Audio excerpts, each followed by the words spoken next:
datang di video pembelajaran genetika. Pada pertemuan kali ini kita akan membahas salah satu topik paling seru dan paling menarik dalam bidang biologi molekuler, yaitu manipulasi DNA.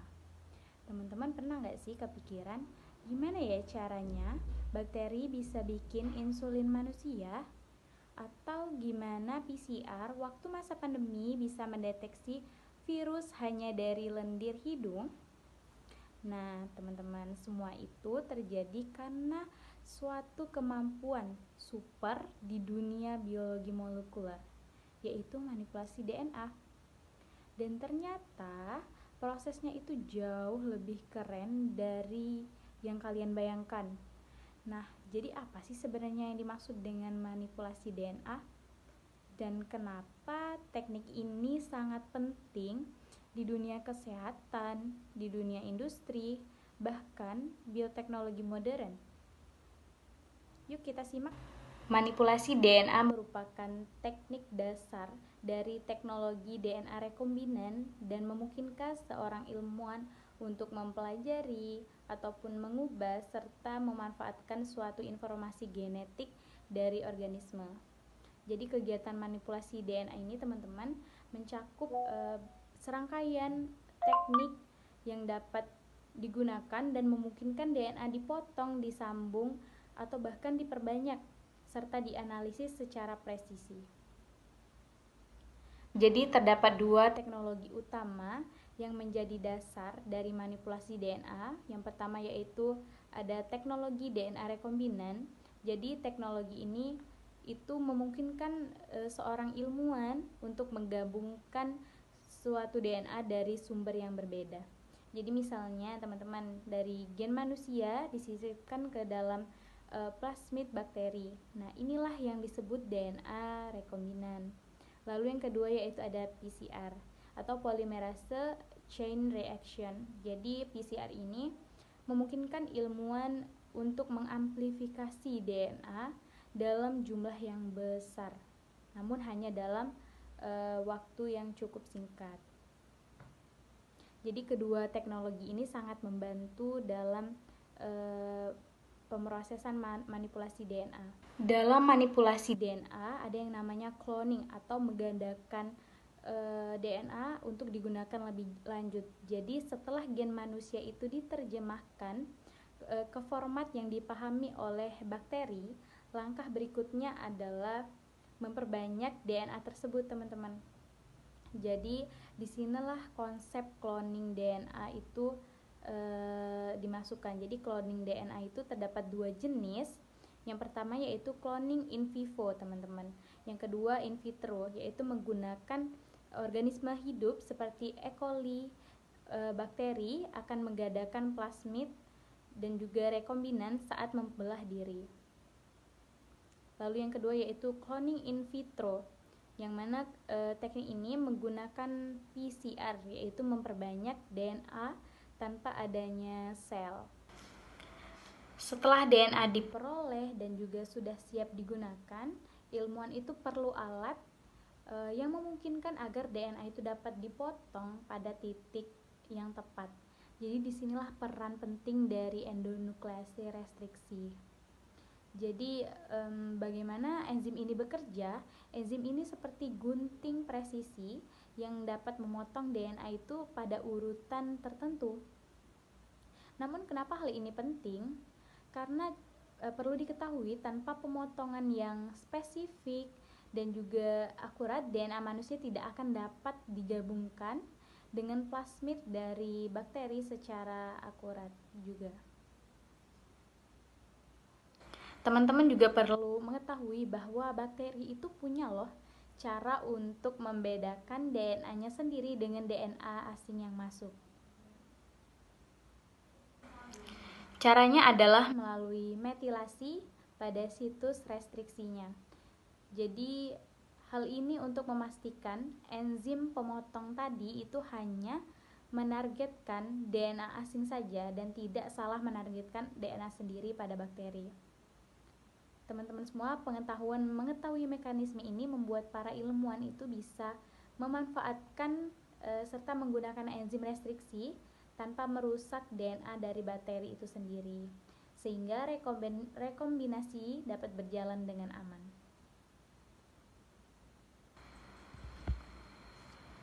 Mengapa bakteri punya enzim pemotong DNA? Tujuannya untuk melindungi diri dan juga sebagai bentuk pertahan dirinya, karena bakteri itu sering diserang oleh DNA asing, misalnya dari virus seperti bakteriofag atau DNA dari organisme lain yang masuk. Nah, teman-teman, agar tidak dirusak, bakteri ini menggunakan enzim restriksi untuk menghancurkan dan juga menghalangi DNA asing tersebut. Jadi teman-teman, enzim restriksi adalah seperti sistem imun versi dari bakteri. Namun, kenapa enzim ini tidak memotong DNA bakteri itu sendiri? Karena bakteri itu melindungi DNA-nya dengan cara memetilasi, teman-teman, ataupun menambahkan gugus metil pada situs restriksinya. Sehingga DNA bakteri yang bermetil maka akan aman, namun DNA asing yang tidak bermetil maka akan dipotong. Lalu bagaimana cara enzim ini memotong DNA? Jadi teman-teman, kebanyakan enzim restriksi itu mengenali urutan palindromnya, yaitu urutan yang terbaca sama dari dua arah. Contoh palindromnya yaitu seperti GAATC, jika dibalik maka akan terbaca CTTAG. Lalu beberapa enzim itu menghasilkan ujung yang berbeda, teman-teman, pada hasil pemotongannya. Yang pertama yaitu ada hasil sticky ends ataupun ujungnya itu lengket, sehingga potongannya tidak lurus tetapi agak bergeser, sehingga menghasilkan ujung tunggal yang komplementer. Nah, hal ini membuat dua fragmen DNA itu dapat saling menempel kembali. Lalu yang kedua yaitu ada blunt ends ataupun ujungnya itu berarti tumpul, namun potongannya lurus, jadi tidak ada ujung yang tunggal. Lalu apa yang terjadi setelah DNA itu dipotong? Fragmen-fragmen DNA yang sudah terpotong itu, teman-teman, bisa saling menempel lewat pasangan basah, seperti misalnya sticky ends, lalu dijahit menggunakan enzim dari DNA ligase. Nah, hal ini memungkinkan kita untuk menggabungkan DNA organisme yang berbeda. Jadi teman-teman, inilah dasar dari teknologi DNA rekombinan. Sebagai contoh, misalkan DNA manusia dengan plasmid bakteri digabungkan sehingga bakteri itu dapat memproduksi insulin. Izin sebelumnya Bapak Ibu, perkenalkan nama saya Christina Siburian dengan NIM A1C424125 dari kelas reguler C. Di sini saya akan membuat video tentang manipulasi DNA. Ya, jadi produksi DNA rekombinan secara in vitro, endonukleasiasi, restriksi adalah enzim yang mengenali dan memotong urutan nukleotida tertentu pada DNA tanpa memandang asal DNA-nya. Contoh, E. coli selalu memotong pada urutan yang sama dan menghasilkan ujung lengket atau sticky end, yaitu pada 5 AAT untuk sampai 3 ujung, baik pada DNA manusia, bakteri, virus, atau sumber lain, karena fragmen DNA yang dipotong enzim restriksi memiliki ujung komplementer yang sama. Fragmen dari sumber berbeda dapat disambungkan, oleh sebab itu fragmen DNA manusia yang dipotong E. coli dapat digabungkan dengan fragmen DNA E. coli juga dipotong E. coli untuk membentuk rekombinan DNA. Rekombinan pertama dibuat oleh Paul Berg pada tahun 1972 yang menyisipkan gen fag lambda ke dalam virus SV40. Atas pencapaiannya, ia menerima Nobel Kimia pada tahun 1980. Selanjutnya, Stanley Cohen menyisipkan fragmen DNA ke dalam plasmid yang dipotong dengan satu situs restriksi unik, dan plasmid rekombinan itu dapat bereplikasi dalam E. coli. DNA rekombinan adalah DNA baru yang dibuat dengan cara menggabungkan DNA dari dua makhluk hidup yang berbeda. Contoh, DNA manusia plus dan DNA bakteri menjadi satu DNA baru. Gambar. Lalu yang kedua itu the contraction of recombinant DNA molecules in vitro. Yang keempat itu amplifikasi DNA rekombinan dalam gambar cloning agar bermanfaat. DNA rekombinan harus diperbanyak di dalam sel hidup. Maka penggunaan vektor cloning sangat penting. Ada juga komponen penting vektor cloning. Pertama itu asal replikasi ori agar DNA dapat diperbanyak dalam sel. Yang kedua itu gen penanda seleksi, umumnya gen resistensi antibiotik. Yang ketiga, situs restriksi unik tanpa DNA asing dapat dimasukkan tanpa merusak fungsi vektor. Vektor modern memiliki polinker atau multiple cloning site atau MCS yang berisi banyak situs restriksi untuk agar sisipan DNA mudah ditempatkan. Vektor lain untuk sisipan DNA yang besar untuk menyisipkan DNA ukuran besar. Dikembangkan vektor alternatif. Yang keempat itu vektor alternatif. Plasmid sebagai vektor. Plasmid adalah DNA sirkular ganda berukuran 1-200 kb yang mampu bereplikasi sendiri dan sering membawa gen resistensi antibiotik. Namun, plasmid memiliki keterbatasan, itu hanya dapat menerima sisipan kecil, maksimum 10-15 kb. Vektor lain untuk sisipan DNA yang besar. Untuk menyisipkan DNA ukuran besar dikembangkan vektor alternatif. Ada 4 faktor alternatif, yaitu jumlah faktor. Yang pertama lambda fag, ciri utama fag, bakteriofag, ukuran sisipan lebih besar daripada plasmid. Yang kedua itu fagemid, ciri utamanya itu yaitu digabungkan flag M13 plus plasmid, ukuran sisipannya itu sedang. Yang ketiga itu ada cosmid, yaitu ciri utamanya plasmid plus situs cos lambda, ukuran sisipannya lebih besar. YAC, ciri utama kromosom buatan ragi, memiliki ori sentromer, telomer, jumlah disimpan sangat besar. BAC dan PAC, ciri utama gabungan plasmid dengan elemen F atau fag, satu jumlah sisipan sangat besar. VAC, BAC, dan PAC mampu membawa sisipan DNA paling besar. Contoh vektor modern Bluescribe adalah faktor fagemid populer yang memiliki MCS dengan banyak situs restriksi unik, 2 asal replikasi, gen resistensi ampisil, fragmen gen untuk seleksi biru putih, B++. 2 adalah plasmid, vektor cloning yang digunakan oleh ilmuwan untuk memasukkan DNA asing ke dalam bakteri, kemudian memperbanyak. Plasmid ini punya beberapa bagian penting yang membantu proses tersebut. Struktur utama plasmid P+2 gen resistensi ampicillin adalah gen yang membuat bakteri tahan terhadap antibiotik. Ampicillin berfungsi untuk memilih bakteri yang berhasil dimasukkan atau transformasi oleh plasmid, karena bakteri tanpa plasmid akan mati ketika diberi ampicillin. Origin of replication atau ORI adalah tempat dimulainya proses replikasi plasmid di dalam sel bakteri, berfungsi membantu plasmid diperbanyak di dalam sel inang, sehingga setiap sel bakteri yang berkembang biak di dalamnya memiliki salinan plasmid. F1 peak ORI adalah tempat dimulainya replikasi DNA untai tunggal dari plasmid F1, berfungsi untuk memproduksi DNA untai tunggal yang dibutuhkan dalam beberapa proses tertentu, seperti sequencing.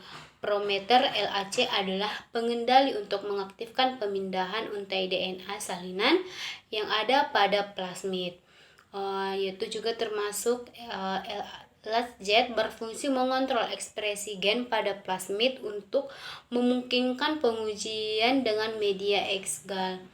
Gen LAS adalah sebagian dari gen LAS yang mengkode enzim beta G alaktisidase berfungsi jika tidak ada DNA asing yang disisipkan LAS Z menghasilkan warna biru di media X-gal. Tetapi jika ada DNA asing LAS Z rusak dan koloni akan berwarna putih. Multiple cloning site atau MCS adalah daerah yang mengandung sejumlah situs pemotongan enzim restriksi yang berbeda. Ada misalnya yaitu EcoRV, Del dan lain-lain. Berfungsi sebagai tempat untuk menyisipkan DNA asing yang ingin dikloning, menyediakan banyak pilihan enzim untuk memotong DNA, plasmid dan menyisipkan DNA baru. Baik, sekian hasil video saya tentang manipulasi DNA. Saya ucapkan terima kasih. Pada gambar tersebut menunjukkan bahwa mengilustrasikan penggunaan X-gal untuk mengidentifikasi koloni E. coli. Ini memungkinkan peneliti dengan mudah untuk mengidentifikasi koloni yang mengandung DNA rekombinan yang benar. DNA dari berbagai organisme dapat dipotong, digabungkan, lalu diperbanyak. Endonuklease restriksi memungkinkan DNA dipotong dengan presisi pada urutan yang sama, sehingga fragmen DNA dari sumber berbeda dapat disambungkan dan membentuk DNA rekombinan. Setelah DNA rekombinan dibuat, ia dimasukkan ke dalam vektor yang dapat bereplikasi di dalam sel, seperti plasmid atau fag. Pemilihan vektor ini tergantung ukuran DNA yang ingin disisipkan plasmid untuk sisipan kecil. Pada vektor seperti YAC atau BAC untuk sisipan yang sangat besar. Adapun cloning gen dan segmen genom besar pada BAC, PAC, dan YAC. Yang pertama itu pada BAC atau Bacterial Artificial Chromosome. Asal vektornya itu dari plasmid F dari E. coli. Lalu kapasitas sisipannya 300 sampai 600 kb. Stabilitasnya sangat stabil, kemudahan penggunaannya itu mudah, lalu kompleksitasnya rendah, digunakan untuk gen atau genom besar seperti mamalia dan tanaman. Posisi saat ini Bayer menggantikan YAC. Lalu yang kedua itu PAC atau P1 Derived Artificial Chromosome. Asal vektornya itu dari bakteriofag P1.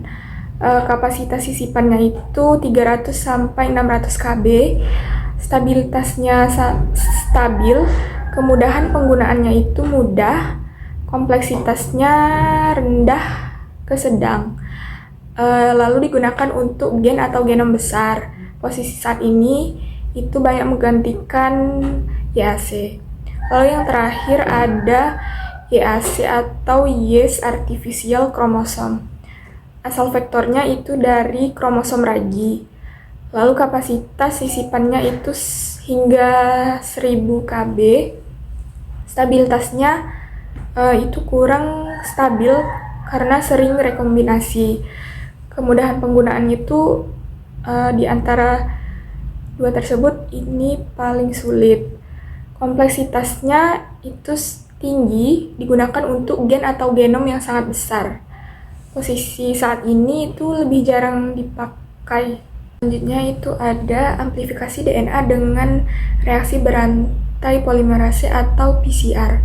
PCR ini merupakan teknik in vitro di luar sel untuk memperbanyak sekuens DNA tertentu dengan lebih cepat dan efisien. Metode ini ditemukan oleh Karimulis pada tahun 1993. Teknologi ini memungkinkan satu fragmen DNA diperbanyak menjadi jutaan hingga miliaran dalam waktu beberapa jam. Untuk memulai PCR, peneliti hanya perlu mengetahui 2 sekuens pendek yang berada di kedua sisi DNA target.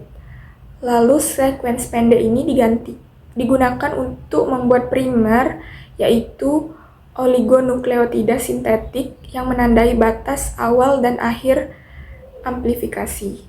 Lalu PCR ini ada 3 tahapan yang dilakukan secara berulang-ulang. Yang pertama itu ada denaturasi, itu suhu yang digunakan pada proses ini 92 sampai 95 derajat Celcius dalam waktu 15 detik. Pada proses ini DNA untai ganda dipanaskan tinggi sehingga kedua untai terpisah menjadi untaian tunggal. Lalu yang kedua ada annealing, itu suhu yang digunakan 50 sampai 60 derajat Celcius dalam waktu 30 sampai 60 detik. Pada proses ini, primer oligonukleotida menempel pada DNA target yang telah terpisah. Lalu suhu tersebut bergantung pada komposisi basa primer. Lalu yang terakhir ada perpanjangan atau elongasi. Itu suhu yang digunakan 70 sampai 72 derajat Celcius dalam waktu 1 sampai 3 menit. Pada proses ini, DNA polimerase memperpanjang DNA dari primer 3-OH- membentuk untai baru. Lalu DNA target disalin antara 2 primer. PCR ini merupakan terobosan yang paling penting dalam genetika modern karena memungkinkan ilmuwan tersebut memperbanyak DNA dengan cepat tanpa memerlukan cloning in vivo menggunakan bakteri atau sel lainnya.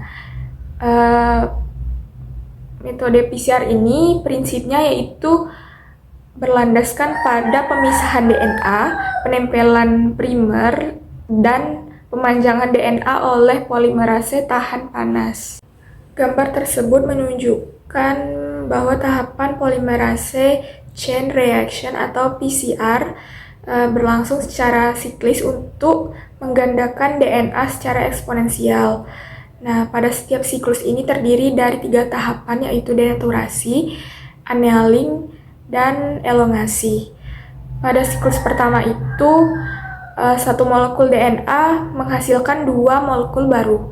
Lalu pada siklus kedua menjadi 4 molekul. Dan proses ini berlanjut sehingga jumlah DNA meningkat secara eksponensial. Misalnya, 3 siklus sama dengan 8 molekul, 10 siklus sama dengan 1024 molekul, dan seterusnya. Nah, gambar ini memperlihatkan bagaimana produk PCR bertambah banyak melalui pengulangan ketiga tahap dasar ini. Assalamualaikum warahmatullahi wabarakatuh. Sebelumnya perkenalkan, nama saya Yeni Cindy Saputri dengan NIM A1C424075. Di sini saya akan menjelaskan seleksi genetik untuk identifikasi klon DNA. Yang dimana seleksi genetik adalah cara paling sederhana untuk menemukan klon DNA yang membawa gen yang diinginkan. Nah, contohnya yaitu gen PEN dari Salmonella typhimurium yang memberi resistensi terhadap penisilin. Nah, langkah umum seleksi genetik yaitu 1. Buat pustaka genomik dari organisme sumber. Kedua, transformasikan DNA rekombinan tersebut ke sel inang, misalnya E. coli.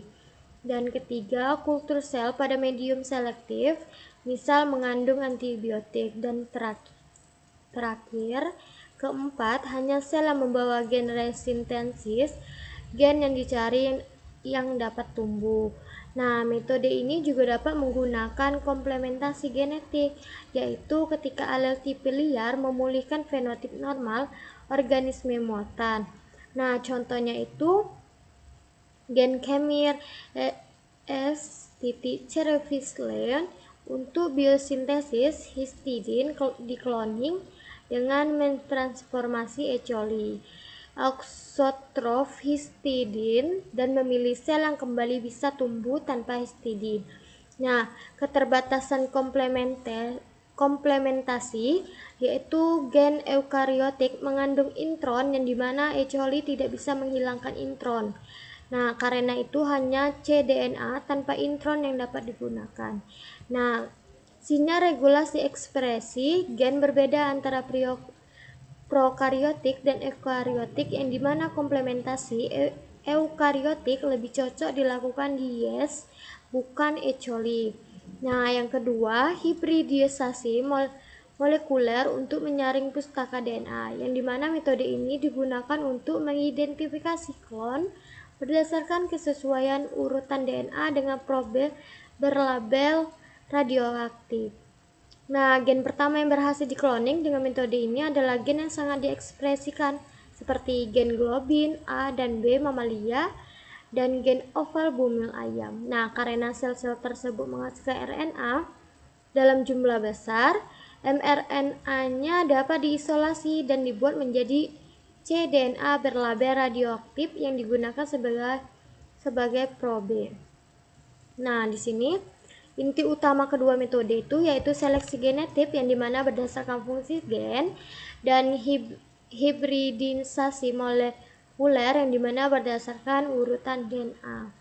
Nah, keduanya saling melengkapi dan merupakan teknik kunci dalam genetik molekuler dan rekayasa genetik. Nah, di sini ada tabel yaitu berisi aspek seleksi genetik dan hibridisasi molekuler, yang dimana tujuannya itu menemukan klon yang membawa gen berdasar fungsi atau fenotip, sedangkan hibridisasi molekuler menemukan klon berdasarkan urutan DNA yang komplementer.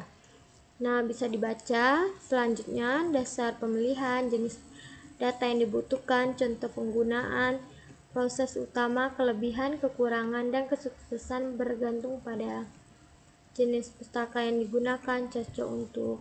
Nah, di sini juga tertera gambar yaitu screening DNA library bicolony hybridization. Nah, di sini gambar tersebut menjelaskan